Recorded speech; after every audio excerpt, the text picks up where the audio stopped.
It's playoff day, baby. How about some parting thoughts before the old game?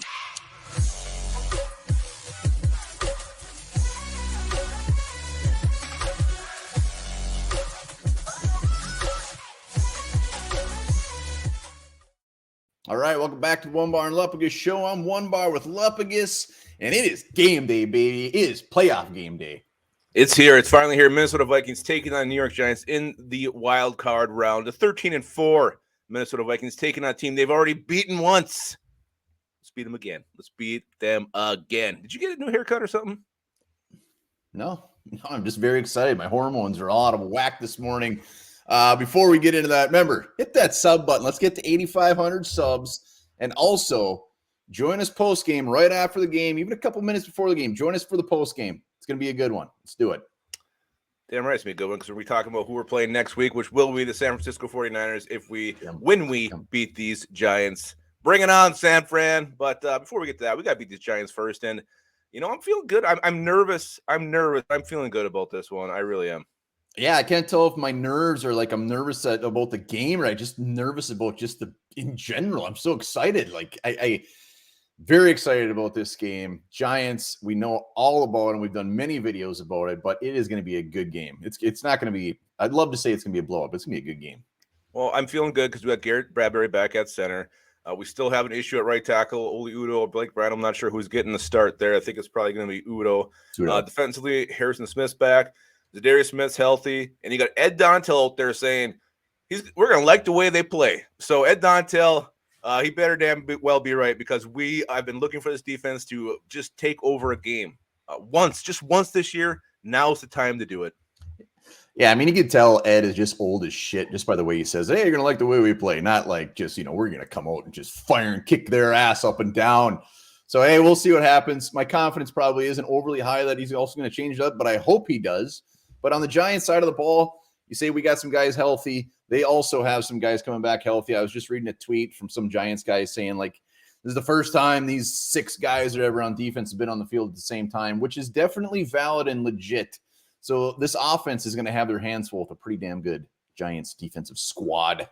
Yeah, and my biggest concern is still their D-line. You got Dexter Lawrence there, Aziz Ujulari if he plays, and you got Kayvon Thibodeau, the rookie. Don't want to see any snow angels on our field today, but to me, that's the biggest concern are those 3 in the pass rush they can bring. Yeah, well, they got some concerns as well because our offense is potent, and I think that's what it comes down to. I think our offense is going to have to put up some serious points. We know we're going to give up some points to the Giants. So this offense has got to explode, and I think that has to go through Dilly Dally Cook. We got to own the ground game, baby. We got to own it.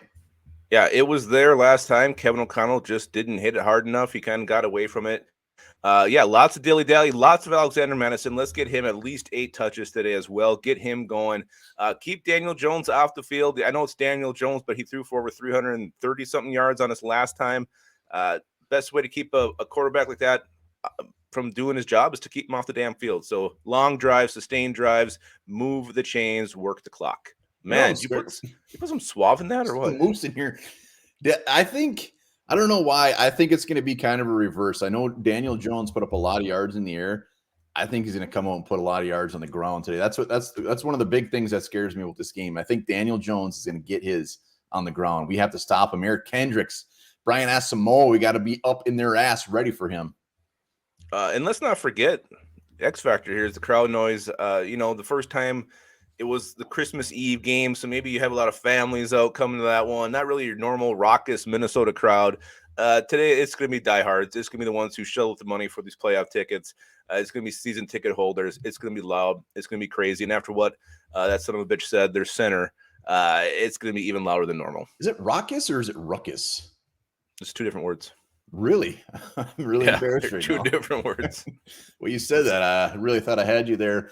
Yeah, and you know what? We're going to have these assholes, Vikings fans, ready. If for some reason the Vikings lose this game, which I don't think they are going to be blowing, oh, told you, same old, blah, blah, blah. They are just ready. They got it already typed out. They're hitting the enter button. They get off on this, but they're going to have to wait because it ain't happening. You talk about like the other bloggers out there? No, just Vikings fans in general, all the ones that have been burnt over, all the negative Nancy's. the whatever, Debbie Downers, they're just ready. They feast on this. Well, and you know, if Vikings do lose this, the worst thing is gonna be that fraud talk is gonna be all out there. Okay, we told you they're frauds, and hopefully the Vikings feed on that too. You got your crowd, and you got everybody doubting them. You got these lists with these quarterbacks ranking the best quarterbacks in the playoffs, and you have Kirk Cousins like below Brock Purdy. I mean, it's ridiculous. It's absolutely ridiculous and insane. The lack of respect Kirk Cousins gets. So I hope he comes out, takes out his big old balls, and throws for 300 yards in the first half. Yeah, the Giants talk. Anytime they talk about the Vikings Giants game, they're all talking about the Giants. I can't get it. And deep down, I enjoy it because I can't wait for us to beat them, shut them up. It makes no sense. Whatever. But let's I mean, we're what was our record? 13-4. 13-4. It's been a fantastic season. They're going to keep this thing rolling. There's no reason we should be going into this not confident. Yeah, no, I'm not ready for this thing to end. No way in hell. It's been too damn fun. Too many memories. 61-yard field goal by Greg Joseph. You know, obviously Justin Jefferson's catch. It's been a crazy season. The comebacks, the last minute wins. It's been so damn fun. Let's keep this bitch going. Let's keep this bitch rolling. This team can lose to anybody. This team can beat anybody. So that's why no one scares me anymore. Let's go, baby. Let's go. Let's go, babies. Who's your? I put a message out on the board earlier this week. Who's everybody's X factor? Who is that one player? A lot of different names. Who is your X factor in this game? I'm gonna go deep. I'm gonna say it's gonna be Alexander Madison. He's gonna get a surprising amount of touches, and he's gonna have some key runs that maybe go for first downs or knocks that thing in the end zone. So Alexander Madison, out of nowhere, a deep sleeper X factor for me. Yeah, mine's not as deep. It's the guy who ripped him up last time, and it's TJ Hawkinson. The Giants have had some issues at tight end. Hawkinson is going to make us, by the end of this game, we're going to be saying we should have gave up 7 first-round picks for this guy. He is leading us to victory. Heavy dose of Dalvin, TJ Hawkinson, and whatever we get from Jefferson. Let's just hope that defense can keep them under 24. Yeah, 24 would be good. 24 would be good. All right, well, make sure to join us after the game live, bringing you guys on, drinking some beers. It's going to be a very, very happy show. Yeah, and remember this. I'm sure you guys will be doing this in the post game, but drinking alcohol improves your ability to speak a foreign language. Good day.